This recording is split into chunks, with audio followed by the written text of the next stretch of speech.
White house द्वारा 401 के नियम को मंजूरी मिलने के बाद अब अमेरिकी रिटायरमेंट फंड में क्रिप्टो जैसी डिजिटल संपत्तियों का रास्ता खुल सकता है। ये कदम न केवल फेडरल स्तर पर बल्कि इंडियाना जैसे राज्यों में भी क्रिप्टो निवेश के विकल्प को आगे बढ़ा रहा है।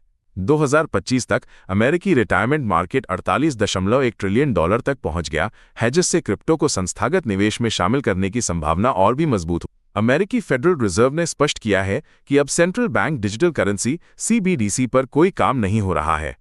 अधिकारियों ने बताया कि कांग्रेस की मंजूरी के बिना CBDC जारी करने का अधिकार नहीं है। अब ध्यान डिजिटल एसेट्स की निगरानी और फिनटेक इनोवेशन की सुपरविजन पर है।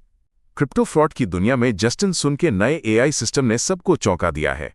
ये सिस्टम अब तक $1 बिलियन से ज्यादा के संदिग्ध लेनदेन का विश्लेषण कर चुका है और $100 मिलियन का इनाम उन लोगों के लिए रखा गया है जो धोखाधड़ी की जानकारी देंगे।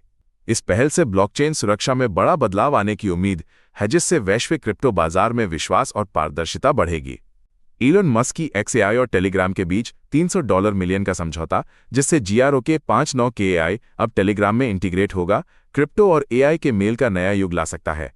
इस डील में टांगकोइन के जरिए AI सर्विस फीस ली जाएगी, जिससे टांगकोइन की मांग और उपयोगिता बढ़ने की उम्मीद है।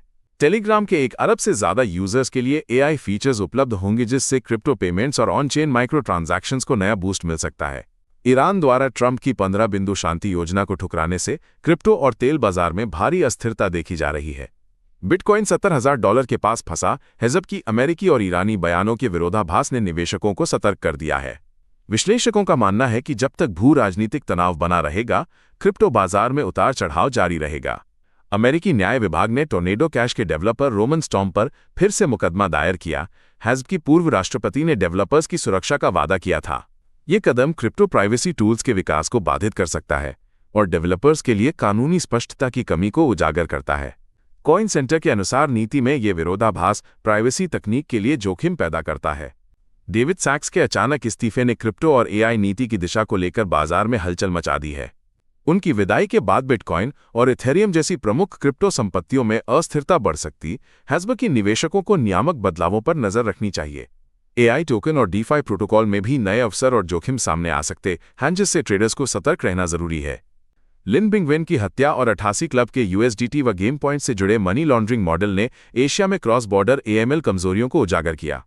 इस केस के बाद ताइवान में क्रिप्टो कानून तेजी से आ सकते हैं, जबकि हांगकांग वर्चुअल एसेट प्लेटफॉर्म्स पर सख्त KYC ट्रैवल रूल और ट्रांजैक्शन मॉनिटरिंग लागू होने की संभावना है। निवेशकों को unlicensed OTC deals, gaming credits और संदिग्ध USDT ट्रांसफर से सतर्क रहना चाहिए। सर्कल ने 16 USDC वॉलेट को अचानक फ्रीज कर दिया, जिससे क्रिप्टो उद्योग में हलचल मच गई।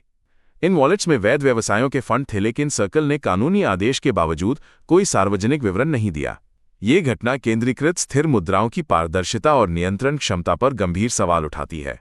क्रिप्टो लेंडिंग प्रोटोकॉल्स अब $30 अरब के ऑन-चेन क्रेडिट सिस्टम का केंद्र बन गए हैं। आओ और मॉर्फो जैसे प्लेटफॉर्म्स ने यूजर्स को ब्याज और लीवरेज के जरिए नई आय की परत दी है। अब क्रॉस चेन लेंडिंग और टोकनाइज्ड एसेट्स की वजह से पूंजी और भी तेजी से मूव हो रही है और मार्केट ज्यादा एफिशिएंट बन रहे हैं। क्रॉस चेन ब्रिज पर हुए हैक में $100 मिलियन के नए BNB बनाए गए, जिससे बाइनेंस स्मार्ट चेन को अस्थायी रूप से रोकना पड़ा।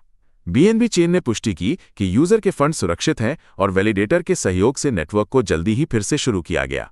ये घटना बताती है कि ब्लॉकचेन सुरक्षा में ब्रिज सबसे कमजोर कड़ी बनते जा रहे हैं और इस साल ऐसे हमलों में $1 बिलियन से अधिक की चोरी हो चुकी है।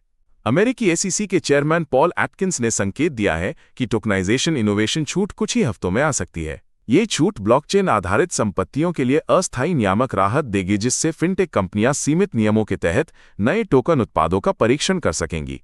यदि लागू हुई तो ये पारंपरिक वित्त और ब्लॉकचेन के एकीकरण को तेज कर सकती है, साथ ही निवेशकों की सुरक्षा के लिए भी उपाय शामिल होंगे।